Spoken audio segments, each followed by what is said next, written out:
Bom dia, irmãos. Graças e paz. Tudo bem com vocês? Espero que sim. Então, nesse tempo de novidade, onde nós damos início aqui ao nosso primeiro dia de jejum, eu quero fazer exatamente como eu disse para vocês. Nós vamos estar trabalhando o texto de Isaías 58 e é o primeiro versículo que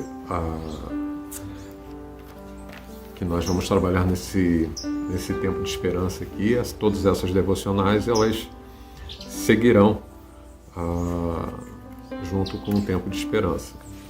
Então, o texto de Isaías 58, verso 1, ele diz assim: clama a plenos pulmões, não te detenhas, ergue a voz como a trombeta e anuncia ao meu povo a sua transgressão e à casa de Jacó os seus pecados. Então, que interessante quando Deus fala ao profeta algo que ele queria revelar. Deus queria fazer alguma coisa e Deus procurava pessoas e de repente encontra o profeta Isaías como instrumento para que pudesse ser boca dele.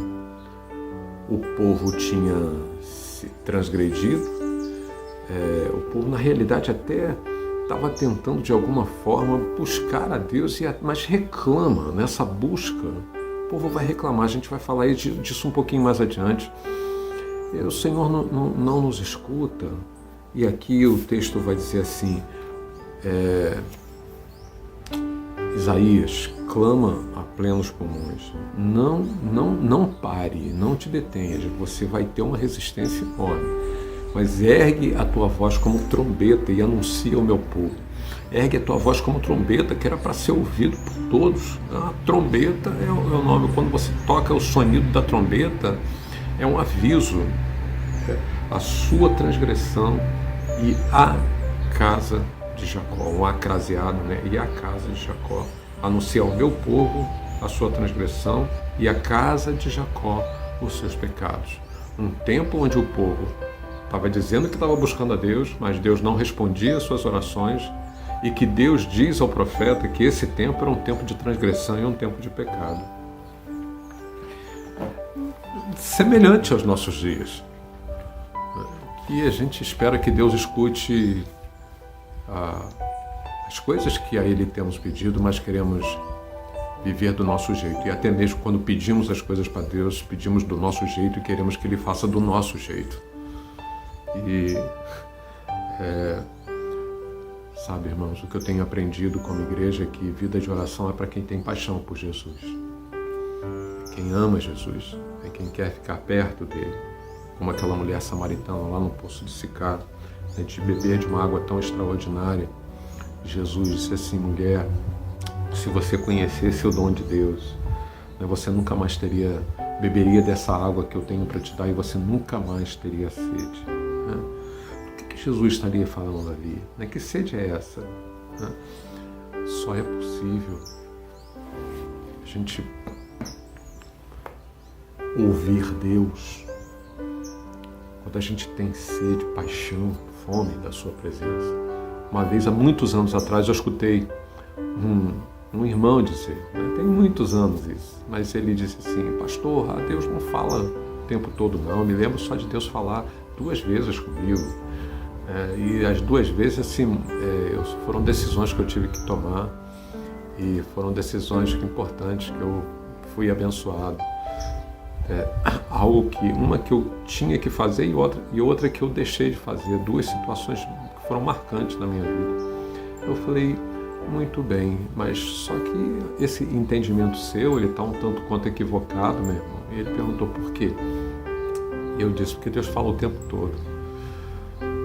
Jesus disse assim: nunca faço nada que meu Pai não tenha me dito, me revelado.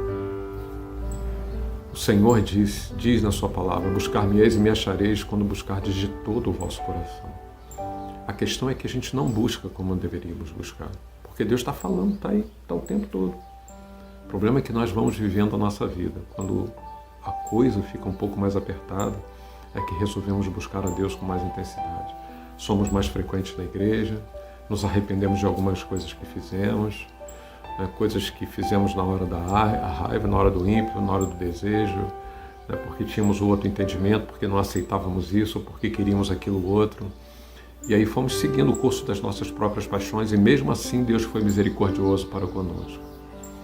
E aí então, nessa primeira devocional, Deus diz ao profeta: ergue a tua voz como trombeta e anuncia. Irmãos, nunca despreze a palavra de Deus. A palavra de Deus, ela é fonte de vida.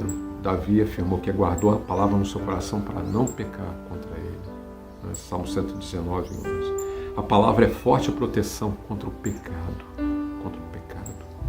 Contra a tentação. Jesus foi tentado e ele disse lá pela palavra: está escrito, está escrito. Era a Torá, era um trecho de Deuteronômio, de uma palavra revelada de Deus a Moisés. Ela é apta para discernir os propósitos do coração, é proteção contra as motivações erradas. Paulo, quando revelou a armadura de Deus, declarou que a palavra de Deus, ela é a espada do Espírito. Efésios 6,17. Ela é uma tremenda arma de ataque contra as afrontas que nós recebemos do inimigo. Não são pessoas que nós lutamos, são contra potestades que operam, que usam pessoas, principalmente aquelas que estão próximas de nós.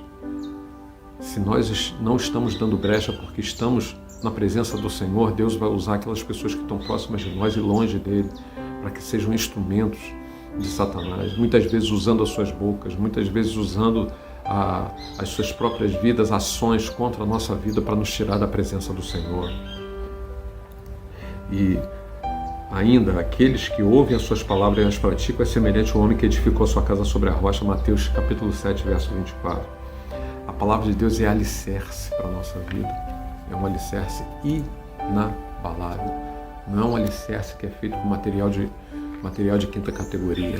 É o melhor alicerce. O mais forte alicerce é a palavra. Aproveite-se desse tempo de jejum, desse tempo de consagração, de dedicação. Mergulhe na palavra. Vá fundo na palavra. Tome ela. Ore a palavra. Traga ela para a sua vida.